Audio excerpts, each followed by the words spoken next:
আসসালামু আলাইকুম friends, welcome back to my channel. আমার নতুন একটা ব্লগে আমার সকল বন্ধুদের আন্তরিক শুভেচ্ছা এবং ভালোবাসা জানিয়ে আজকের ব্লগটা আমার শুরু করছি।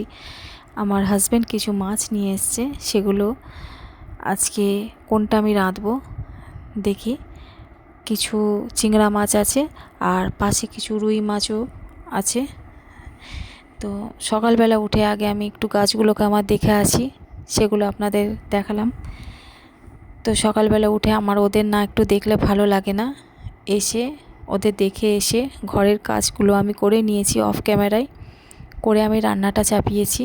চিংড়া মাছগুলোকে একটু ভেজে নিচ্ছি, ভালো করে ভেজে তারপর রান্না করব। তো আজকে আমি এঁচোড় আর চিংড়ি, যে একটা তরকারি হয় এঁচোড় চিংড়ি, সেইটাই রান্না করব। আর একটু ভেন্ডি ছিল, সেটা আমি অফ ক্যামেরায় করে নিয়েছি।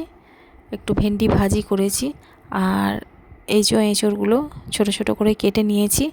আর একটু আমের আচার করব। তো মশলাটা ভালো করে কষিয়ে নিচ্ছি। মশলা থেকে যখন তেল ছাড়বে তখনই আমি এঁচোড়টা দিয়ে একটু ভালো করে কষিয়ে রান্না করব। আর এঁচোড় রান্নাটা যেই হয়ে আসবে, একটু বাকি থাকবে সামান্য, তখন আমি চিংড়া মাছগুলোকে দেব, না হলে চিংড়া মাছগুলো তরকারির মধ্যে গুঁড়িয়ে যাবে। আর এই যে আমি একটু আমের আচার করে নিচ্ছি ফোড়ন দিয়ে। কয়দিন যা গরম ছিল, অনেকটাই গরম ছিল, রান্না করতে প্রচণ্ড কষ্ট হচ্ছিল গরমে। তাই এখন ওয়েদারটা খুব সুন্দর, মেঘলা ওয়েদার। সকালবেলা উঠে গাছের কাছে গেলে আর নামতে মন যায় না, মনে হয় ওদের কাছেই থাকি। আমার মনে হয় সকলেরই বাড়িতে গাছ থাকা অবশ্যই দরকার, কারণ গাছ একটা এমন জিনিস যেগুলোকে দেখলে মনে একটা শান্তি লাগে, মনটা ভালো হয়ে যায়। আপনি যতই চিন্তার মধ্যে থাকেন না কেন, তো গাছ একটা এমন জিনিস যেগুলোকে দেখলেই শান্তি লাগে। গাছের কাছে একটু দাঁড়িয়ে থাকলেই মনটা ভালো হয়ে যায়। তো আমি অফ ক্যামেরায় সমস্ত কিছু করে নিয়েছি, খাওয়া দাওয়া, চান, সন্ধে হয়ে এসছে। তো কাজ কাজ করতে একদম ভালো লাগছিল না। সারাদিন আজকে অনেকটাই কাজ হয়ে গেছে, ভালো লাগছিল না। তা সত্ত্বেও আমি আমার এই ব্যালকনি গার্ডেনটাকে পরিষ্কার করলাম, কারণ কদিন যা ঝড় হয়েছে, দু একবার ঝড় হয়েছে, পরিষ্কারই ছিল।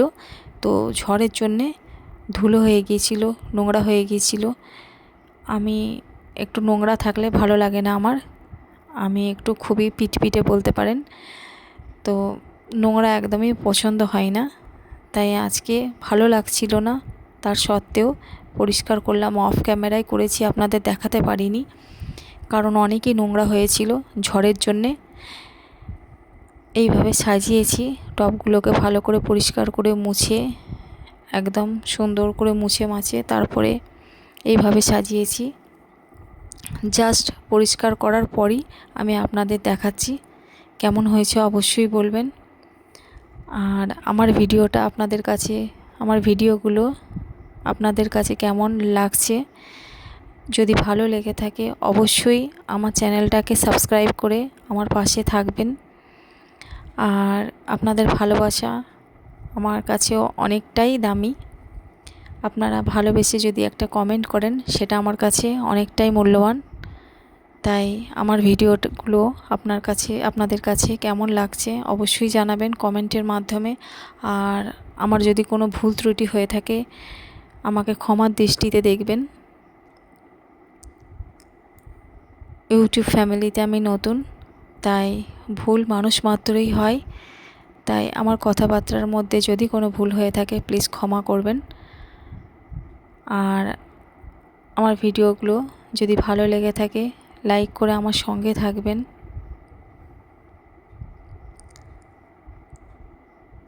এইভাবে সাজিয়েছি। আর আমার একটা পার্সেল কালকে এসছে, পার্সেলের মধ্যে কি আছে সেটাই আজকে আপনাদের দেখাবো। এখন দেখাবো। তো আমি পার্সেলটাকে খুলি, খোলার পর দেখবেন কি আছে।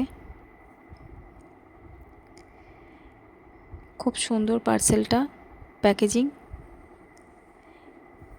আমি অনলাইন সেলার থেকে কিছু ব্যাঙ্গেলস অর্ডার করেছিলাম, খুব সুন্দর ব্যাঙ্গেলসগুলো। দেখুন দেখাচ্ছি, প্যাকেজিং দেখুন কত সুন্দর। ব্যাঙ্গেলসগুলো খুব ভালো কোয়ালিটির, কালার খুব সুন্দর, আর একদম কোনো ড্যামেজ নেই, কোনো ডিফেক্টেড নয়।